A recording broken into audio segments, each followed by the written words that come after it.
לפרמט מחשב זה תהליך שאף אחד לא רוצה לעשות. זה יכול להרגיש מאיים, מבולגן, ובעיקר יכול לעלות בהרבה זמן יקר. בדיוק בשביל זה אני הולך לשתף איתכם היום כלי שיהפוך את התהליך הזה להרבה יותר מסודר ומהיר. במקום להתחיל מאפס אחרי הפרמוט, אנחנו הולכים לייצר רשימה של תוכנות לגיבוי, קובץ התקנה אחד לכולם, ככה שנוכל להתחיל את העבודה על המחשב כמה שיותר מהר. משתמש בכלי שנקרא WinGet, שהוא כלי שבנוי לתוך Windows, אבל צריך להתקין כמה דברים בשביל לגרום לו לעבוד. בשביל זה ניכנס ללינק שנמצא בתיאור או בתגובות, לאתר הגיטהאב של הפרויקט, נגלול קצת למטה, עד שנראה את המילה Assets, נלחץ על המשולש בשביל לראות את הלינקים להורדה, נלחץ על הלינק שבסוף השורה שלו כתוב נקודה MSI X Bundle. נלחץ על זה, נחכה שהקובץ ירד, נפעיל אותו, להתקין מחדש, אם רשום רק להתקין אז תתקינו. יכול להיות שיקח לזה כמה דקות עד שההתקנה תסתיים, אחרי שסיימנו להתקין את זה נחפש PowerShell, ונדביק את הפקודה הבאה שכתובה בתיאור של התקנת הכלי שנקרא UniGet UI. באמצעות WinGet נוכל לנהל את כל התוכנות שמותקנות לנו על המחשב שלנו, ו-UniGet UI יהיה הממשק שדרכו אנחנו נייצר את קובץ ההתקנה. ברגע שההתקנה תסתיים נלחץ על UniGet, עדכן כעת, נגדיל את המסך, נלחץ על הכפתור שאצלי הוא בצד שמאל למעלה, חבילות מותקנות.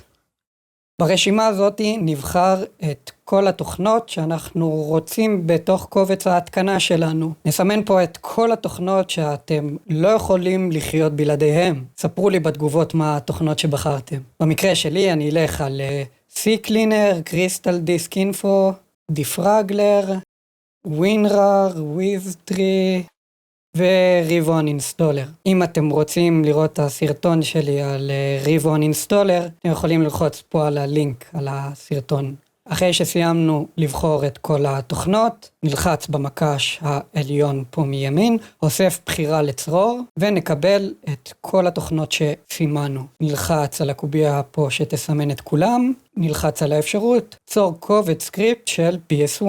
טיפ חשוב, איך לשלב את קובץ התקנות התוכנה יחד עם איפוס ופרמוט המחשב. מי שכבר ראה את הסרטונים שלי של איך לפרמט או איך להתקין את Windows 11 כבר יודע, אחרי שאני מייצר את הדיסק און קי שמתקין את מערכת ההפעלה, אני מייצר על הדיסק און קי הזה עוד תיקייה חדשה בשם Later.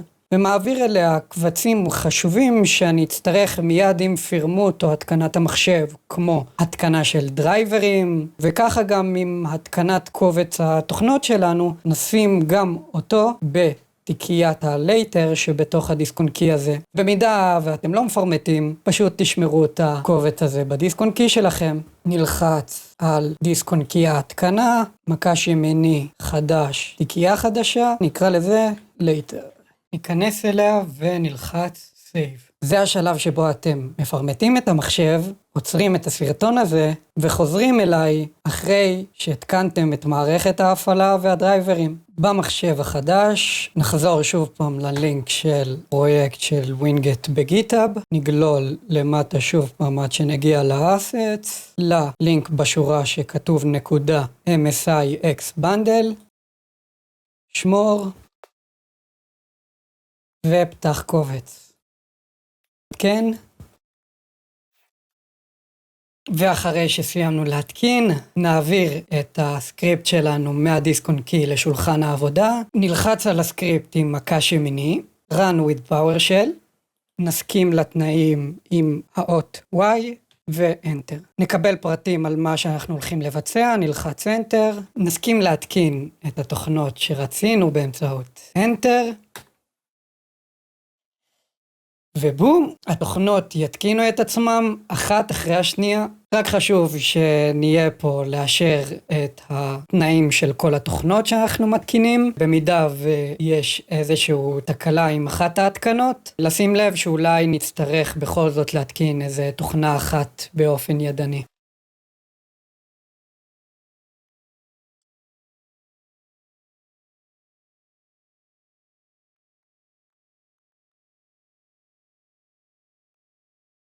וזהו, כשהסקריפט יסיים לרוץ, נוכל לראות אם הוא הצליח להתקין כל אחת מהתוכנות, ואני יכול לראות שהוא הצליח להתקין כל אחת מהתוכנות האלה. אם אני אלך לשולחן העבודה, יכול לראות שכל התוכנות שרציתי הותקנו. אני מקווה שהצלחתי לתת לכם קצת יותר ביטחון לקראת הפירמוט. אם הצלחתם להתקין את התוכנות, ספרו לי על זה בתגובות, אני אשמח לשמוע, וגם אם קרתה איזושהי בעיה, אני קורא את התגובות, אני אשמח לעזור לכם. אם אהבתם את הטריק הזה והרגשתם שלמדתם משהו חדש, תנו לייק, תירשמו כמנויים לערוץ, ונתראה בסרטון הבא.